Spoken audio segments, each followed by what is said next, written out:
There are now 26 million smartphone users in Korea. More than half of all mobile phone users now use smartphones. On the subway, on the street, smartphones have become completely ubiquitous.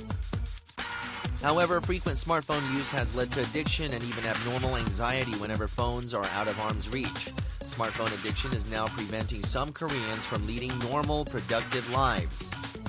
8.4% of Koreans are considered to be smartphone addicts. This is more than the 7.7% who are diagnosed as being internet addicts. Smartphones combine the function of computers, cell phones, and the internet, so consequently they combine the addictive features of each. People can become more absorbed in smartphones than in the internet, and some may even develop an addiction. What are the early signs of smartphone addiction? Are you on your phone when walking down the street? Do you check your phone on dates?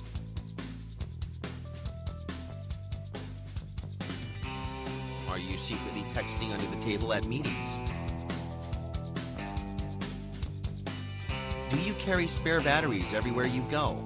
These are signs of a potential smartphone addiction.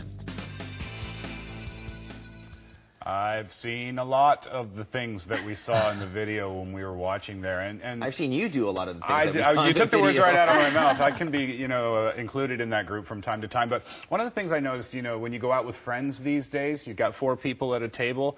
Everybody's on their smartphone. Everybody's on their cell phone. Yeah. That's not good. Yeah, I mean, personally, I do carry around a spare battery for my cell phone. And I do feel really bare when I don't have my cell phone with me. Like, if, for example, sometimes I forget and leave it at the house. I'm just really, like, frantic the whole day. So. Well, the feeling of anxiety that you get if you have your phone at home, obviously it's because you don't have access to your phone numbers, and also people might be calling you for texting you, and you might be missing out on certain things. But it might seem as simple as that, but these small anxieties, it can increase to bigger problems. Now, there are some teenagers and also the young folks who are really, I would say, attached to their mobile phones and smartphones. They actually, some of them, they can't live without it. They even have nervous breakdowns if they don't have it. There was even a case when a high school student hit his teacher because his phone was taken away. I mean, and must have been an important call. Yeah. Well, there are some studies showing a correlation between excessive phone usage and the way that our brain functions as well. And they say it could also lead to some physical harm as well. So let's take a look at some examples of that. Smartphone addiction among adolescents and young children have become a serious social issue. According to a recent study by the Korea Communications Commission, children absorb more electromagnetic waves from cell phones than adults, putting them at higher risk.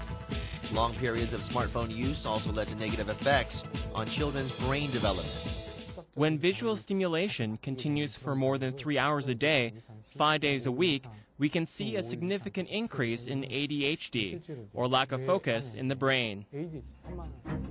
Smartphone addiction, like game addiction, lowers activity in the right frontal lobe, which is very similar to what is seen in the brains of patients with attention deficit hyperactivity disorder, or ADHD.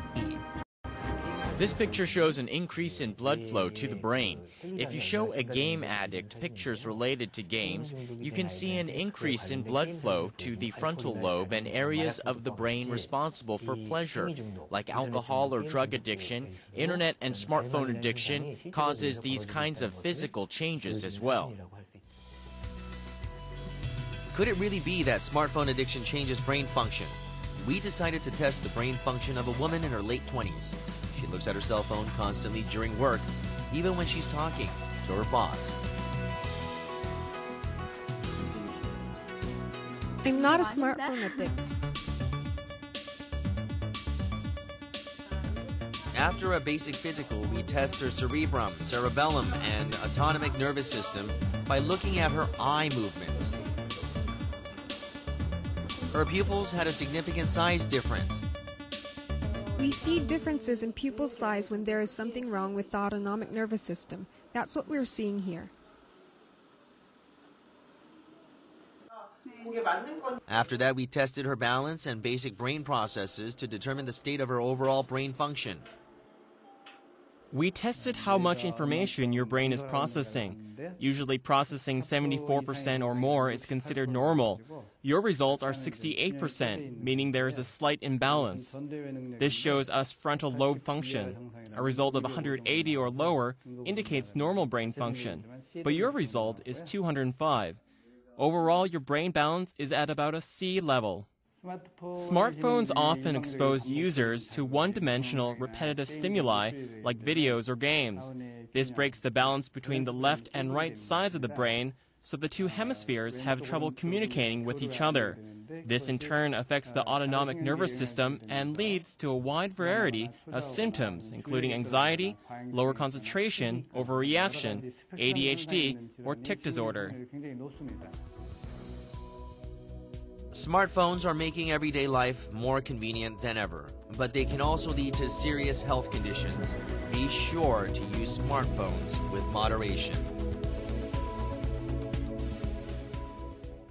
Everything in moderation, that is the key. The fact is that, like the video mentioned, if you are if you're addicted to the smartphone, it affects the same part of the brain as drugs, alcohol abuse, as well as gambling addiction. I think I should go take the test. Yeah, I'm pretty sure I that, want to as well. I'm pretty sure that all of us are affected by this in one way or another because we're constantly using them. And another thing about smartphones is that there's this condition called digital dementia. Okay, what happens is that we stop memorizing phone numbers, and I stopped it long time ago. Exactly, right? So we stop using a part of our brain which stores memory, and the less we use it, the dumber we become, in essence. Well, I guess to help with that, I did read that in order to overcome smartphone addiction or cell phone addiction, try to get a lot of exercise, and also try to increase your interaction with someone or people face-to-face, offline, as opposed to just sticking with your phone.